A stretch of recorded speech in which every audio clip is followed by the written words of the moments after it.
Assalamualaikum dan selamat datang di Quadranesia. Chery is back. Dan ini adalah Chery Tiggo 4 Pro, sebuah crossover kecil yang akan dijual oleh Chery di Indonesia. Ya, mobil ini sendiri cukup kompak, panjangnya sekitar 4,3 meter saja. Tapi yang cukup mengagetkan adalah mesinnya. Ya, kita buka dulu kap mesinnya. Iya, kap mesin ini berat sekali, memang tidak dilengkapi dengan hidrolik karena memang kelas mobil ini juga nggak ada yang pakai hidrolik. Wipernya sudah frameless dan mesinnya 1500 cc turbo dengan tenaga sekitar 155 dk dan torsi 230 Nm yang disalurkan ke dua roda depan dengan menggunakan transmisi CVT. Nah, ini adalah mesin daripada mobil di kelas di atasnya, yakni Tiggo 7 Pro, yang mana artinya mobil ini memiliki mesin yang sama dengan mobil yang ukurannya lebih besar, sehingga power to weight ratio-nya akan jadi jauh lebih bagus. Dimana saya sudah mencoba sendiri mesin itu sendiri cukup bagus juga untuk di putaran bawah. Dan kalau mesin itu dipasangkan ke mobil yang ukurannya lebih kecil, saya yakin akan jadi cukup powerful. Hebat memang. Kemudian untuk aksen grillnya sendiri bisa dibilang ini cukup menarik, cukup keren juga. Dia memang belum dilengkapi dengan kamera 360, tapi ada dummy-nya, dimana Tiggo 4 Pro yang kita videokan ini adalah tipe menengah, dan nanti akan ada tipe tertinggi yang dijual, sehingga untuk tipe tertinggi nanti fitur-fitur seperti ADAS, kamera 360 akan hadir di situ. Makanya meskipun di bawah sini kelihatan ada radar, tapi bukan, ini hanya dummy, seperti yang kita temukan di Audi juga. Kalau misalnya nggak dikasih radar juga dikasih dummy-nya tetap. Nah, kemudian untuk lampu depannya dia sudah pakai proyektor ya. Lampu sennya di bawah, ada juga semacam DRL dan fog lamp-nya sudah LED. Kemudian kita lihat dulu bannya. Nah, bannya ini menggunakan merek GT ya, GITI. Dengan ukuran 215/60 R17. Jadi dia pakai pelek 17 inci dengan rem cakram di keempat roda. Nah, ketimbang menggunakan aksen-aksen chrome di bawah sini, dia menggunakan aksen merah. Sama seperti di kaliper disc brake-nya, dia juga pakai warna merah ya untuk remnya. Jadinya kalau kata Lagnats, merah itu racing. Nah ya, dan ini adalah kenyataannya. Mobil ini memang terlihat cukup racing ya, kalau bisa kita bilang begitu. Itu juga berlanjut sampai ke belakangnya. Meskipun untuk di aksen di jendela dia pakai aksen chrome begini ya. Dan ini memang cukup terlihat rapih, tidak terlalu berlebihan. Oke, sekarang kita langsung masuk ke bagian bagasinya. Dimana mobil ini sendiri kalau kita lihat, memang bagasinya ini kelihatan compact banget ya. Dan di jendelanya sudah ada defogger dan juga wiper belakang. Dia juga sudah dilengkapi dengan 3 titik sensor, dan meskipun di sini ada hiasan seperti knalpot palsu, ini juga nggak bisa kita tembus tangan. Tapi kalau kita lihat di bawah, mobil ini sudah dilengkapi dengan 2 tailpipes.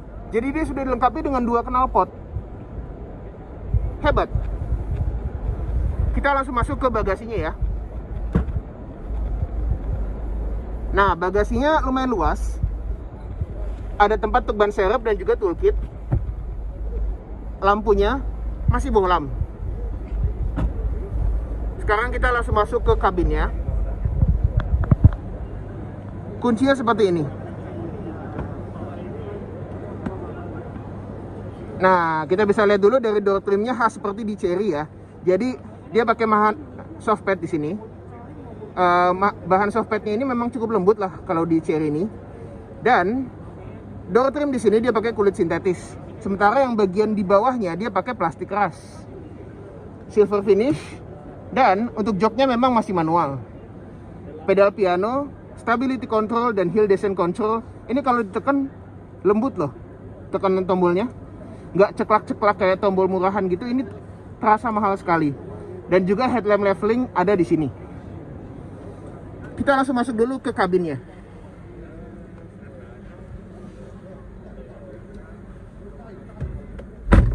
Nah, kalau kita bisa lihat di sini, dia menggunakan head unit dengan layar ukuran sekitar 10 inch.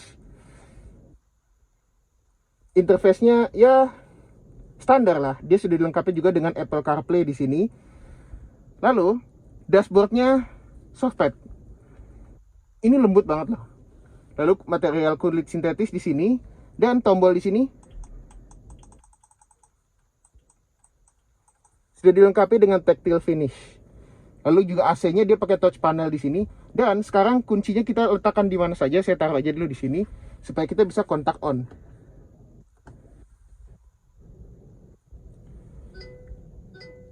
Nah, kita bisa lihat interface daripada meter clusternya full digital TFT.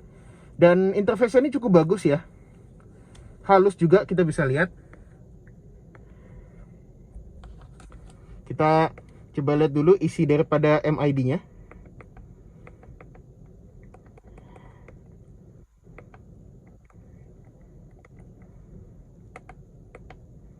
TPMS pun juga ada di mobil ini. Dan juga untuk mode berkendara juga bisa diatur di sini. Nah, dia juga ada audio control di sini. Lampunya sudah auto, sennya ada di kanan, wipernya sudah intermittent, dan setirnya sendiri sudah tilt dan teleskopik. Maka ini bagus nih. Speakernya sendiri lumayan ya. Dia juga punya central speaker, juga sudah ada tweeter. Dan bahkan di bangku belakang juga sudah dilengkapi dengan tweeter. Lalu kalau kita bisa lihat seat belt untuk di depan bisa diatur tinggi rendahnya. Handle dari depan sampai belakang itu semuanya model retract, joknya kulit sintetis, dan glove box di sini sudah soft opening. Nah, ini dia tuas untuk transmisi CVT-nya, rem parkir elektrik dengan auto hold, cup holder, dan juga di sini ada tempat penyimpanan yang dilengkapi dengan 2 buah slot USB dan juga slot 12 volt.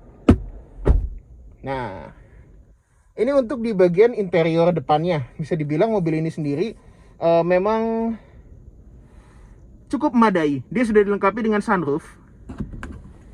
Cuma ini lucu nih. Kita bisa lihat ini ada knob di sini. Kita biasanya akan berpikir, oh ini buat sunroof. Bukan. Ini plot twist. Ini buat nyalain lampu yang sudah LED. Sunroofnya gimana cara bukanya? Ini. Jadi tombol yang bentukannya untuk lampu itu ternyata tombol sunroofnya. Dan tombol yang ternyata bentukan untuk sunroof ternyata untuk lampunya. Ini plot twist, lucu sih sebetulnya.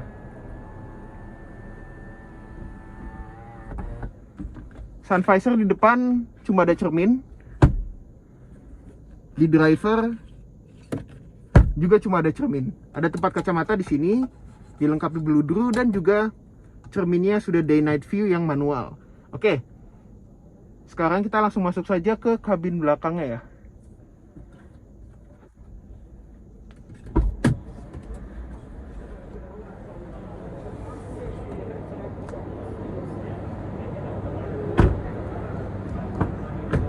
Nah, untuk di door trim belakang agak sedikit berbeda. Ini pakai material plastik keras.